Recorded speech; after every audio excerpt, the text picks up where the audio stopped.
the whole mysticism and multidimensionalism of Ifa comes from the fact that the Yoruba see knowledge as a whole. The Yoruba, we do not break down knowledge into departments and looking at them in departments. We look at knowledge as a whole. So for that reason, you find all sorts of things bunched up in Ifa. But for me, as a scholar, a person who in Yoruba you will refer to as an akawegbofa rather than entotefa. If you strip Ifa of the mystical dimensions, what you find in Odu Ifa is a voluminous yet dynamic collection of age-old wisdom.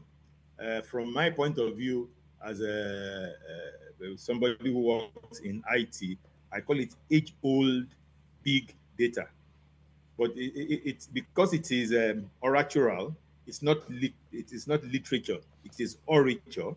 So we can look at it as an oratoral encyclopedia of the Yoruba knowledge system.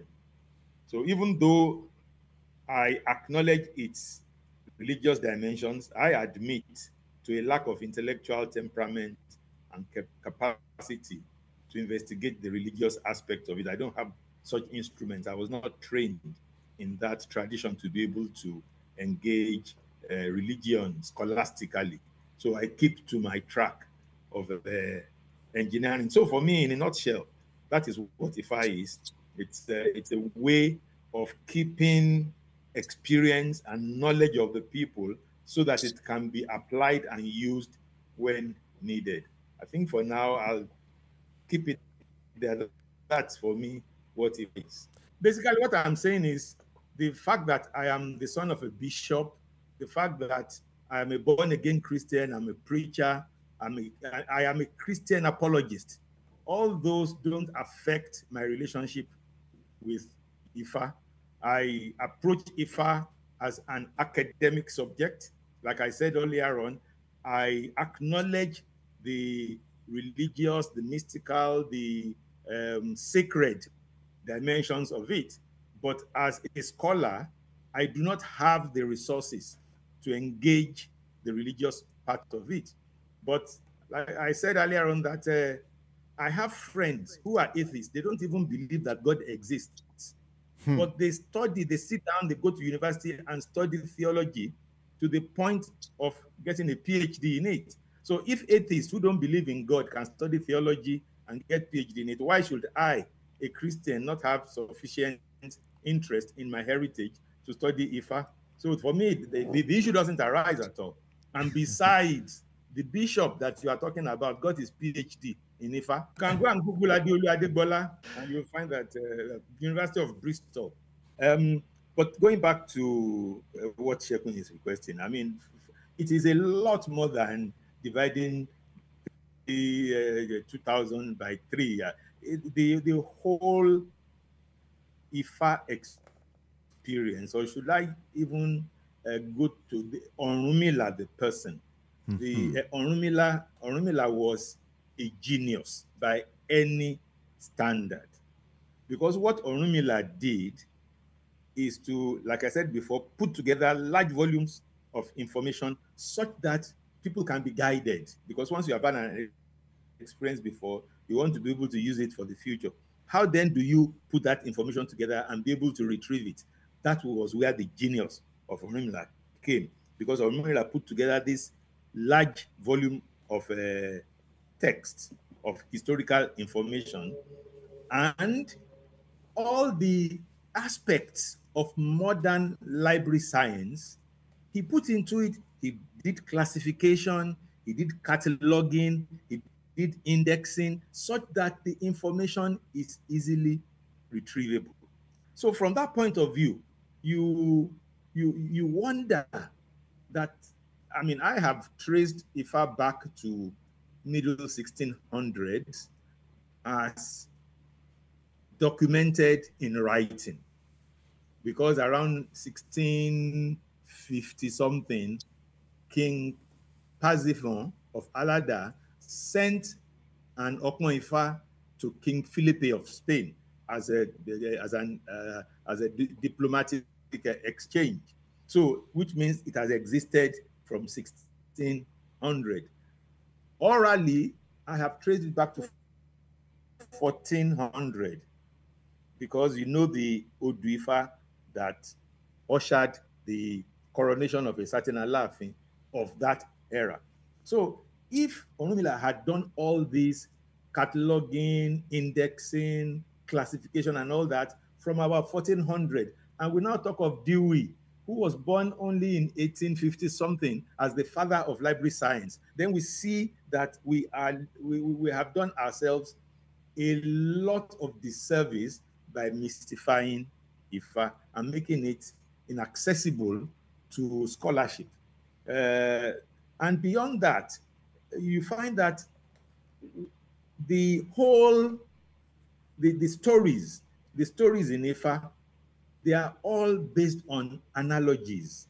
And for the Yoruba, the Yoruba educational system, the way I have studied and I have systematized it, we can look at it in three main levels. One, the early childhood education, which I call the Alo school, is based on telling tales, moralistic tales, tales about how to live a good life. And they are all based on analogies. Even the word Alo talks about analogy because the one you understand, you twine it, you convolve it with the one you don't understand, so that you can use your knowledge of the one you understand to navigate the one you don't understand, which is what Allah is, both Allah Akpamo, Allah Akpagbe. That's the first level of education in Yoruba. Then you go to the what you might call secondary education, which I call the Owe school. That too is based on analogy. The word Owe actually is Owe, the one with which you compare it, the one with which you wrap it, with the one with which you understand it. Because I mean, dialects like Jebu, for example, say, you're waking for me. That is means, please explain it to me. So you see that Owe is basis for explanation, is basis for comparison, is basis for wrapping things up. Then the whole of them, the whole of the whole thing is Itan.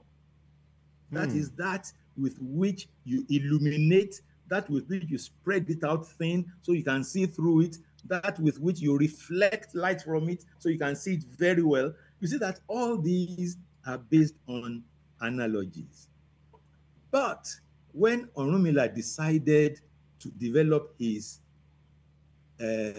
information retrieval system, he went digital. He then formulated a system by which you can refer to any of the Odu that he has classified into 256, I would say, libraries rather than just books or sets of stories, because they are voluminous and they are still growing. They are dynamic. So it's best to refer to them as 256 libraries. Now, if you have 256 large libraries, you need to find a way by which you will get to each of the library and get the appropriate. So he did the classification. Then he did the cataloging by which you have metadata that refers to a particular verse, a particular system by the name of the author, by the subject matter, by various things. I mean, for example, one of the characteristics of an Oduifa is that they usually start with the name of the Babalawo. We have things like Awuruku Madagba. These are the metadata that talk about the authorial, the authorship and the authorial characteristics of the Odu. So for somebody to have done that in before 1400, I consider it an insult to refer to that person as a god with small g. He is a genius, a human being, a genius, a philosopher. And then you now find that all the mathematics that we do today to make computers work that we use for us, all of them are there. Orunmila, for example, there's this Oduifa that says Orunmila had 8 children. Is it an accident that Orunmila had 8 children. 8 is the golden number of a binary arithmetic. And Orunmila happens to have 8 children, and each of the 8 children, he gave each 16 ikin, 16 palm nuts, and taught them to manipulate the palm nuts in such a way that you will either get 1, 0, or 1 whenever you deal with it, which, when you look at it clearly in mathematics, he taught them what we call modulo arithmetic. Before 14 something. And all that came all the way up. Now in 1815, George Bull was born. And George Bull now said the things that Orunmila has been saying from before 14 something. They now title the whole subject Boolean algebra. I just look at that and say, look, if we do not bring to the fore the depth of knowledge that God has given to this genius called Orunmila, we will be irresponsible. It will be irresponsible of us, and the whole of humanity will have us to blame for some of the scientific problems that we are still having that don't have solutions yet, that probably Orunmila and his colleagues and the other sages of his time had produced solutions to, that are now hiding in oratoral texts, just because we went to school and we learned to find information only in written materials. All the things that I've been saying that people have been finding intriguing is because I have sat down and have found a formula of getting scientific knowledge out of oratoral texts. And I found a situation where I am beginning to see that a lot of knowledge, a lot of practices that we see as religious rituals are actually scientific routines that the Awo knows to be so. But all of us as Ogberi, when we say, hey, it's a religious ritual, we will let Awo will not say anything. Awo is comfortable with what they are doing. They understand their process, and they are making good use. And if you like, misunderstand it. If you like, misrepresent it. Well, they are beginning to fight back at misrepresentation.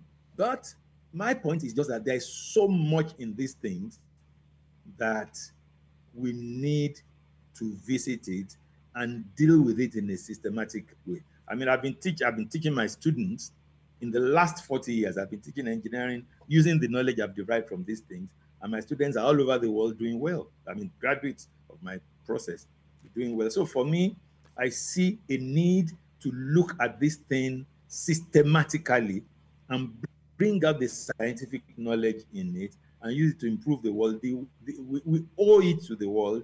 I believe that God gave it to us. We need to implement that responsibility. We need to demonstrate that responsibility that God has given us to improve the world with the scientific knowledge in Ifa. It is such an unfortunate calamity that the way we are trained, we do not realize that technology answers questions raised by culture and engages problems formulated by culture. And because we learn in English, we attribute every technological wonder to Oyinbo.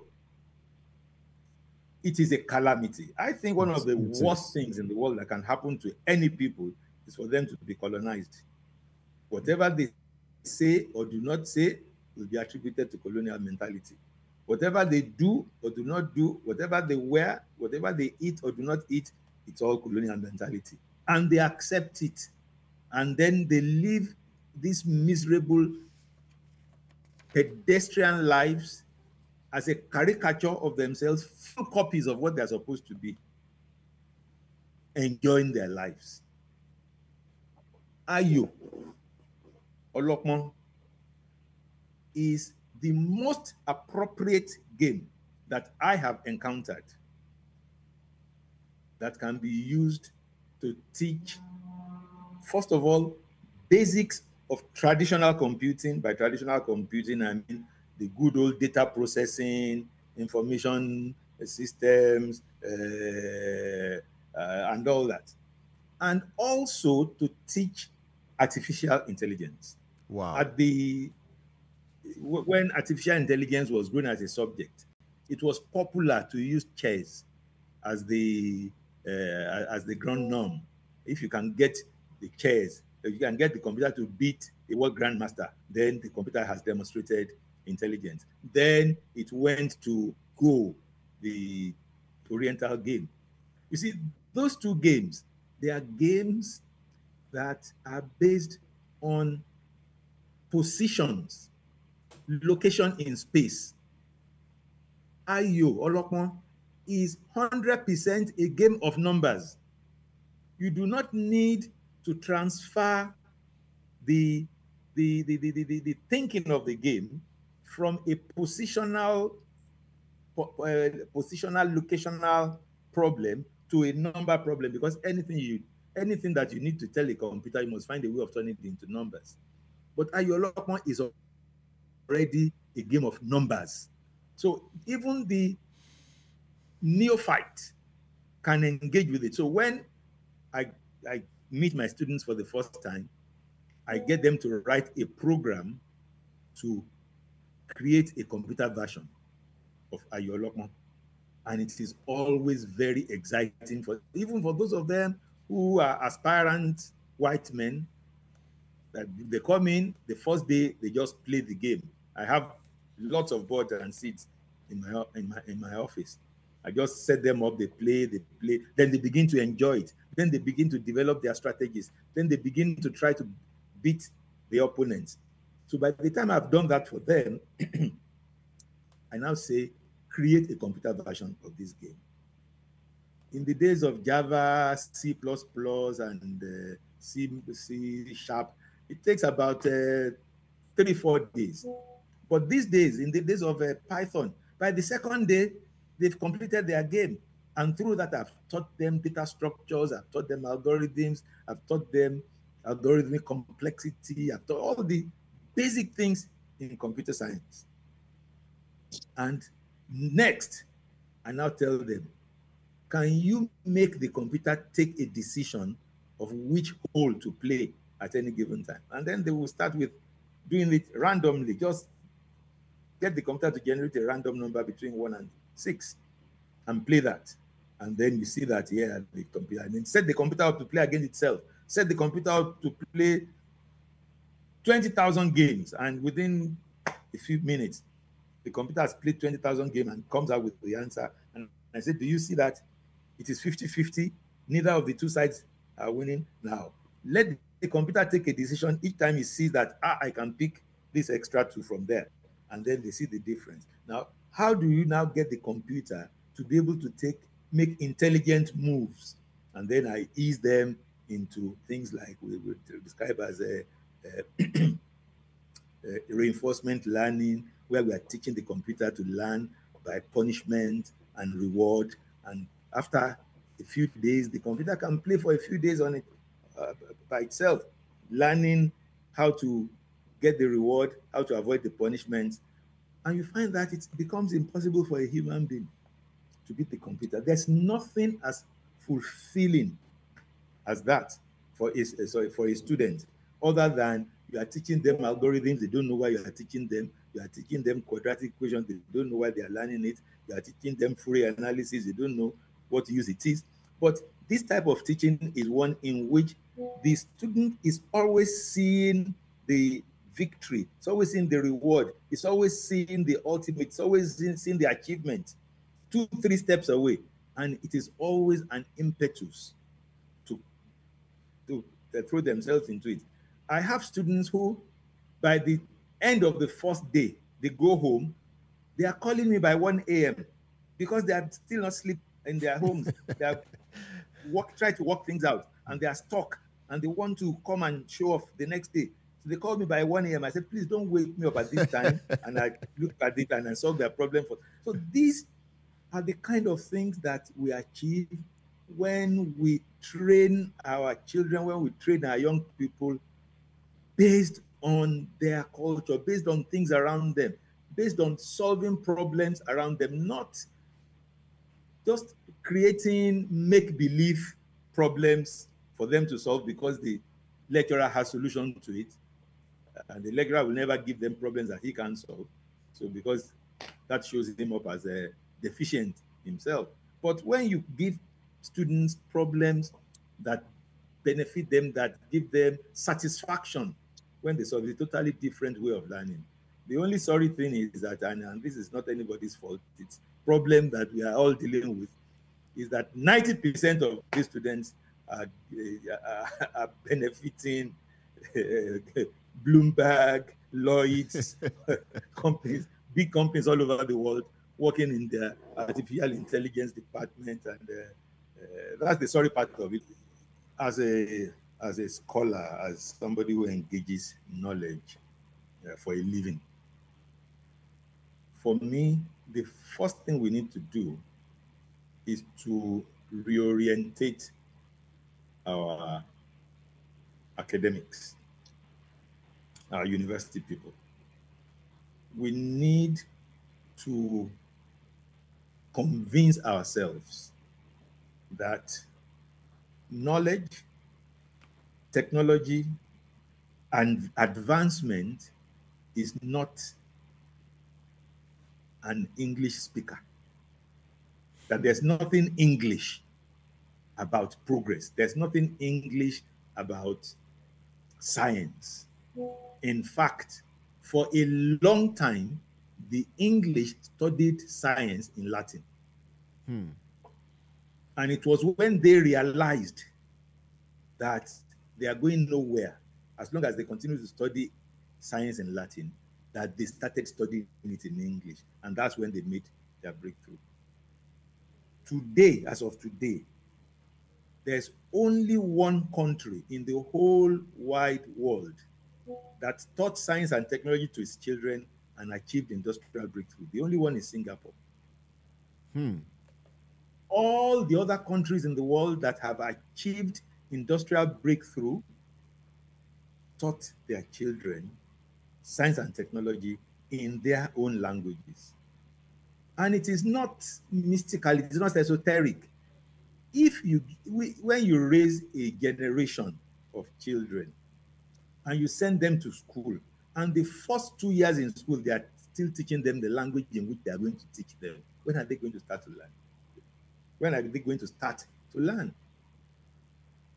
And for us, because parents have now found that when their children go to school, they may fall back because of their inability to catch up with English.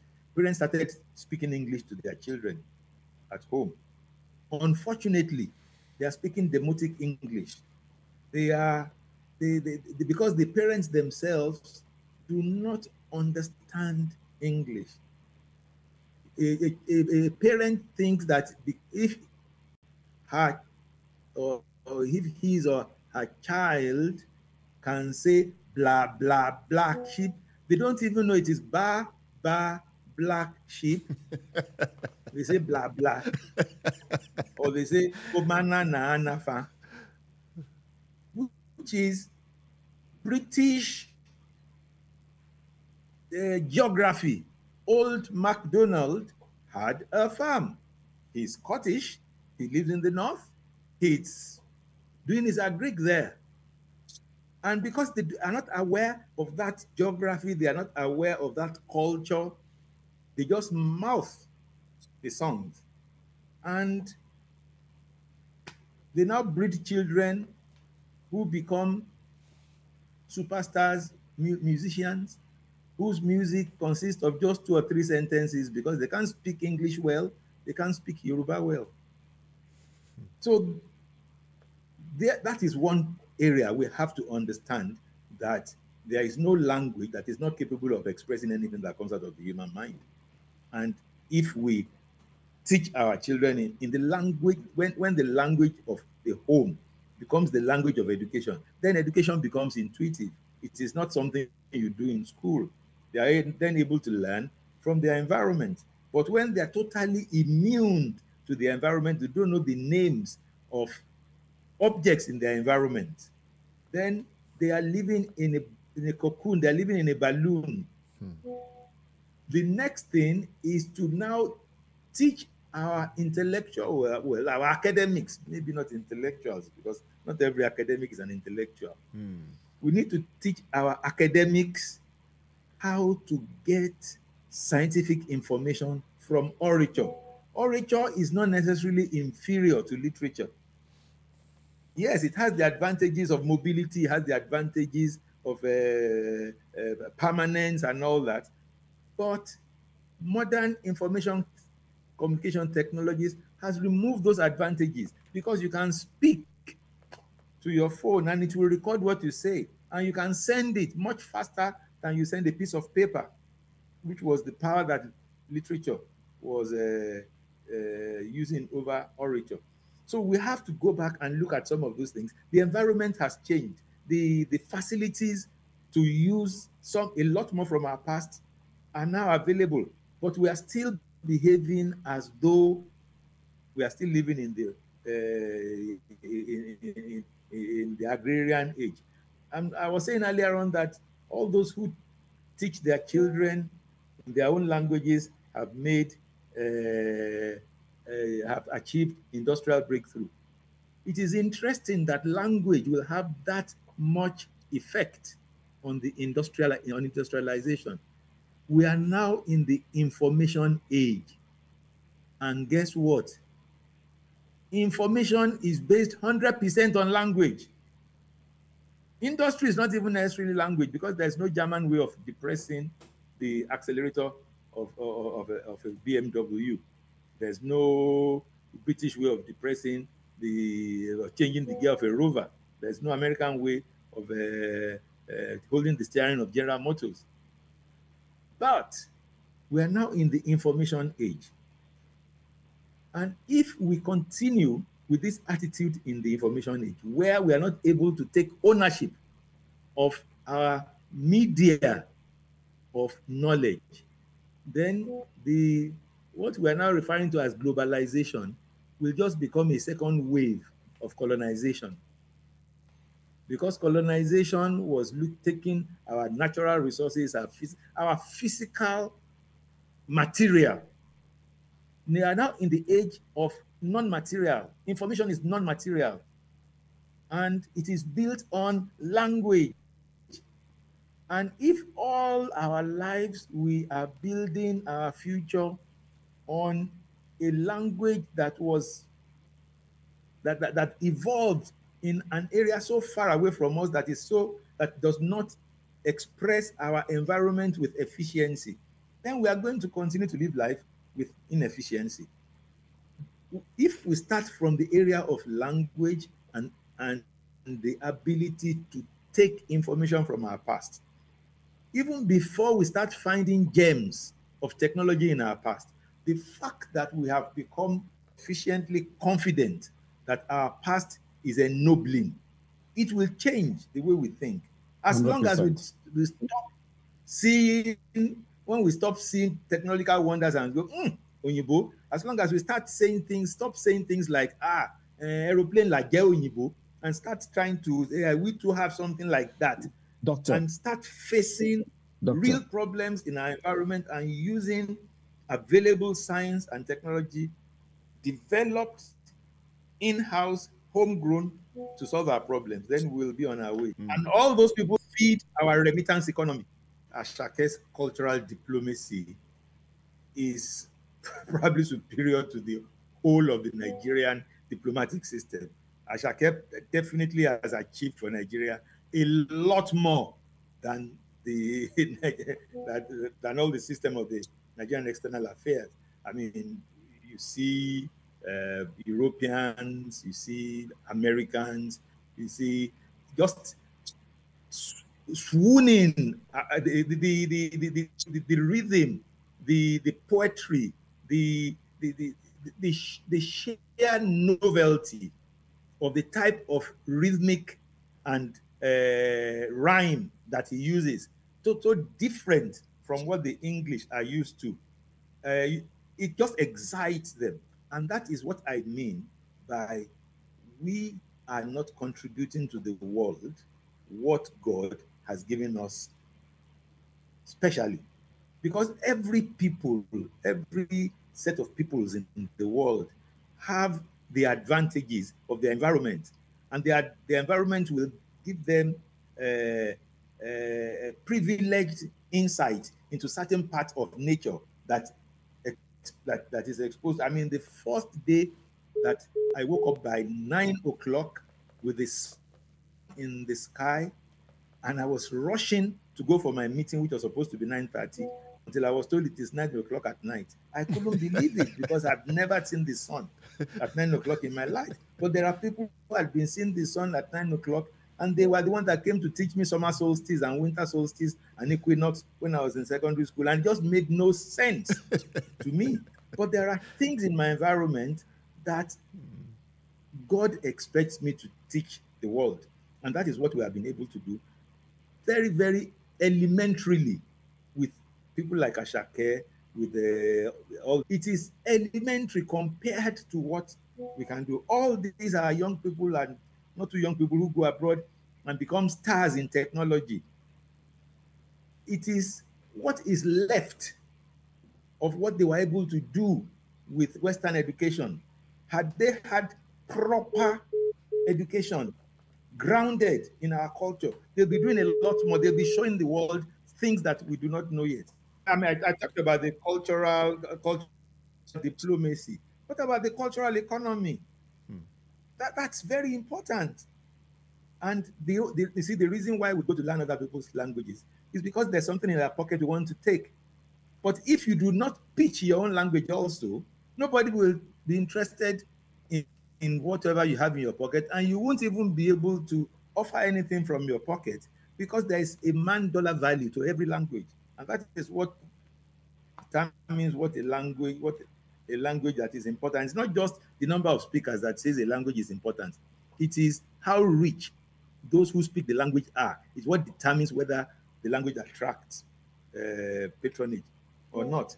So, I mean, we have a long way to go, but we can take at least a step. And that for me is the way I choose to live my life. I just go one step at a time. It's not even just limited to spirituality. Once you address the spirituality with a certain level of ignorance. This is I mean, I was in a meeting, 2, 3, 4 weeks ago, in which devotees of Ifa were speaking to the Nollywood industry, saying that you are misrepresenting what we believe. And it was very enlightening for me who have known that for a long time, because all the Ifa that I have studied, there are a lot of things that we see in some of these films that I say, well, all the Ifa I've read, I've never seen this. I don't know where these people are getting this from. So it is just ignorance. I think the solution to the problem is for enlightenment. That's it. Public enlightenment, a reversion to history, a reversion to valorizing who we are and looking critically at our past. 100%.